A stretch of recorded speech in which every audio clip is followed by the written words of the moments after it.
Bonjour à toutes et à tous, j'espère que vous allez bien et que vous êtes en pleine forme. C'est vraiment important que vous soyez en forme car cette vidéo est assez particulière. Vous comprendrez au fur et à mesure des graphiques que je vais vous partager car comme toujours, le contenu que je vous propose est totalement exclusif. Avouez-le, je suis quand même le seul à vous dire qu'il faut respirer un grand coup à chaque fois que vous analysez un graphique. Allez, blague à part, pour ceux qui me suivent depuis longtemps, vous savez que j'ai fondé MyDAD et que tout s'accélère cette année. Cela signifie que je vais avoir encore moins de temps car ma priorité est de porter ce projet le plus haut possible.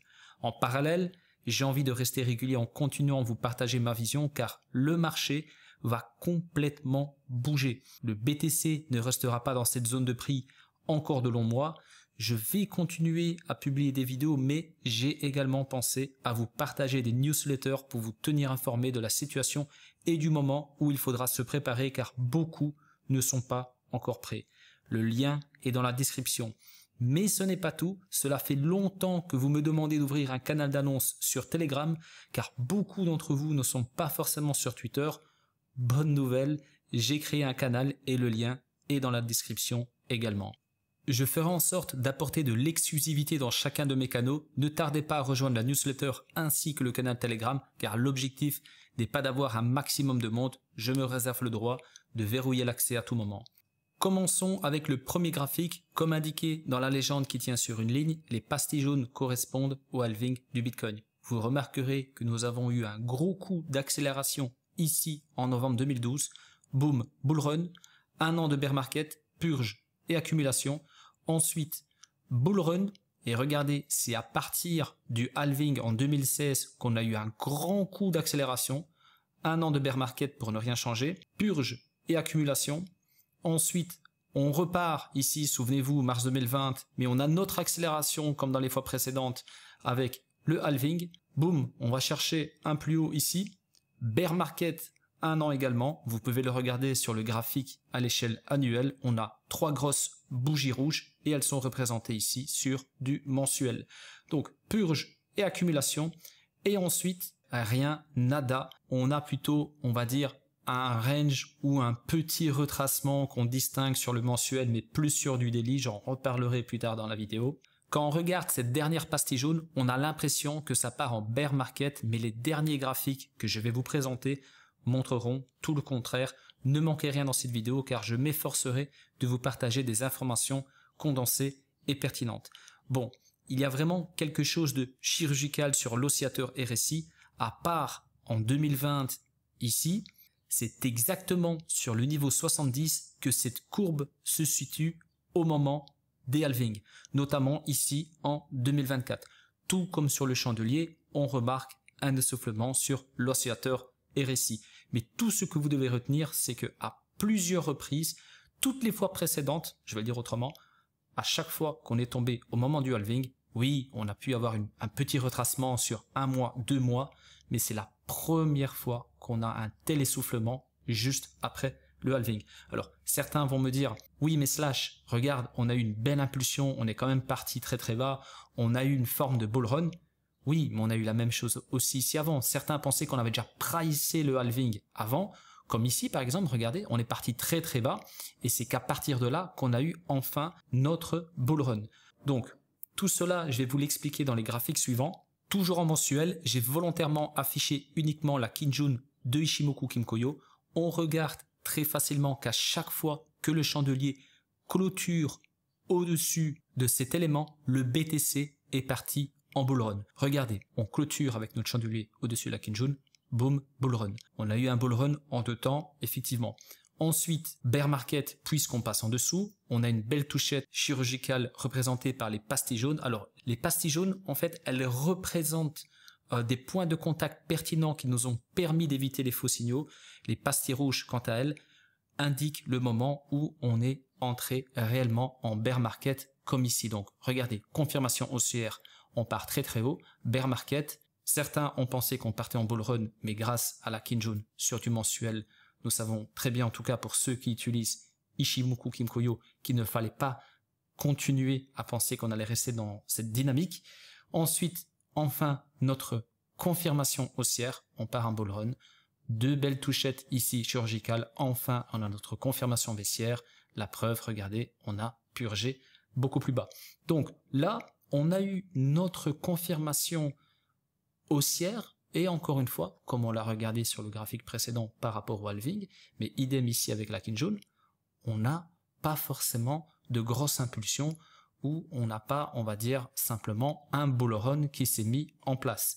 Au contraire, on range, on a des acheteurs qui restent quand même forts car on n'a même pas touché la Kinjun, on aurait pu la tester, regardez ici, on ne l'a pas fait, et on a des vendeurs qui empêchent pour l'instant les acheteurs de continuer sur cette dynamique haussière qu'ils ont donc débuté en 2023. Question: est-ce que vous observez une pastille rouge en 2024? Avez-vous l'impression que le BTC est parti en bull run depuis la confirmation Kinjun représentée par la pastille verte? Est-ce que la courbe de l'oscillateur RSI nous illustre un bull run?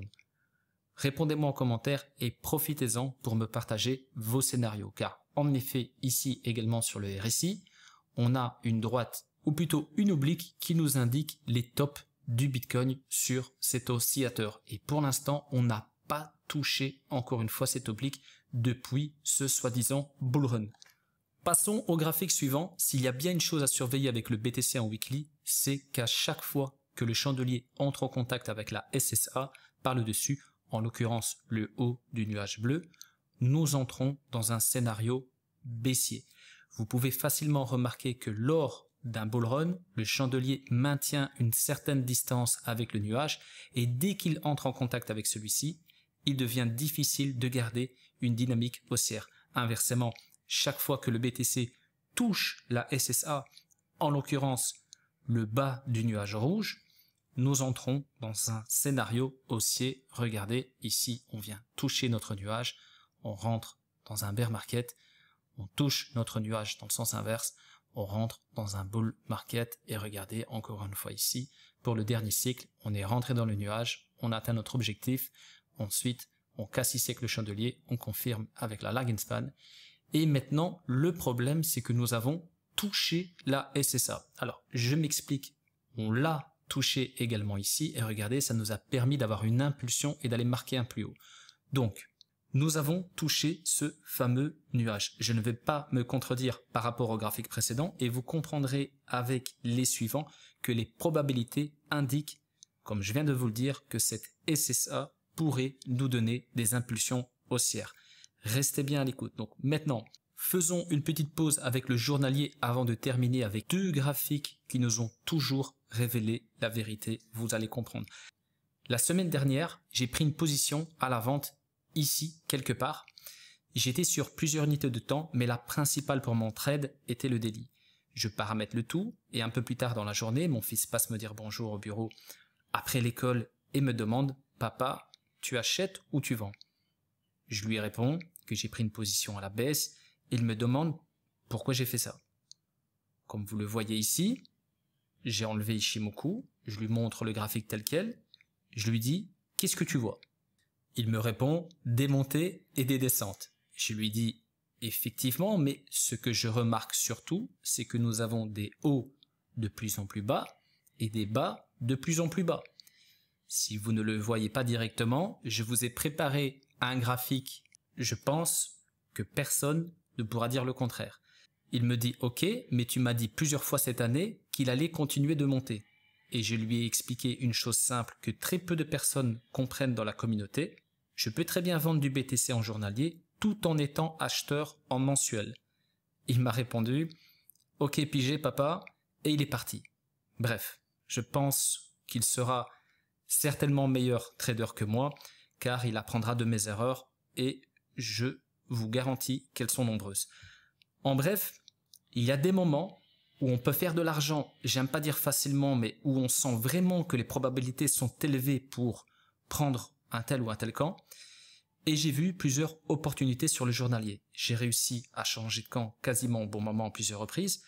Ce genre de partage est quelque chose que je pourrais mettre en avant dans les newsletters ou sur le groupe Telegram éventuellement. Donc maintenant, passons aux choses sérieuses qui illustrent mon titre « Vous n'êtes pas prêt ?» sur le Bitcoin.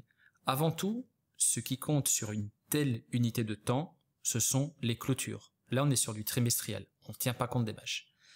Donc, sur cette clôture-là, regardez, on vient toucher. Ensuite, on confirme. On l'a confirmé très haut, je vous l'accorde. Donc, là, ça a été notre ATH en 2013-2014. Et ensuite, donc, bear market, on vient toucher, donc on travaille l'ATH, on travaille la clôture. Et ensuite, on confirme. Regardez, on a un test parfait ici dans l'autre sens. Boom, bull run. Jusqu'en décembre 2017. Alors, on sait que notre repère, c'est la clôture de décembre 2017. Donc, on la touche parfaitement. Regardez, la mèche, on ne peut pas faire mieux. C'est pas trop haut, c'est pas trop bas. On touche parfaitement cette clôture. Donc, on a tous compris que ce niveau de prix, en l'occurrence 14 000 $, était très pertinent. Donc, on repart donc sur un gros retracement. 3 fois 3 mois, donc 9 mois. Ensuite, on pousse, on confirme au-dessus et on a marqué notre plus haut. Et vous verrez que le deuxième plus haut, ça s'est terminé avec une mèche, mais on est reparti en bear market. Donc c'est cette clôture-là qui compte. En tout cas, moi je vois les choses ainsi. Je ne vais pas tenir compte de cette mèche, en tout cas sur du trimestriel ou de cette clôture. Je vais regarder cette clôture-là, car c'est la clôture la plus haute avant notre récent ATH. Et qu'est-ce que vous voyez? On a clôturé parfaitement au-dessus. Et au lieu de partir directement dans un bull run, on travaille cette clôture dans l'autre sens. On vous piège, on perce, mais on n'a toujours pas de signaux, en tout cas sur du trimestriel, pour nous dire c'est terminé, il n'y a pas de bull run, on part en bear market.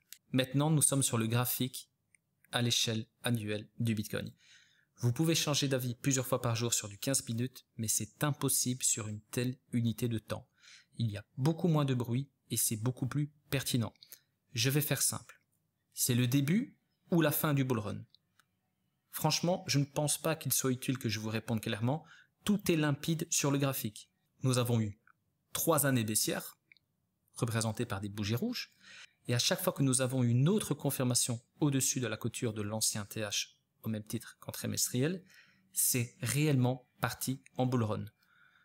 Regardez, c'est le graphique qui vous dit tout, c'est pas moi. Sur le graphique, on a 3 années baissières, on confirme, boum, c'est parti. 3 années haussières, 3 années haussières, et là, on est en train de marquer notre deuxième année haussière.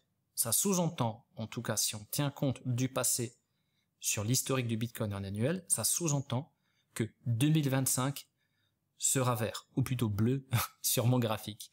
Bref, je me trompe peut-être, je pourrais très bien vous partager un scénario plus pessimiste, et c'est la raison pour laquelle il y a 2 camps.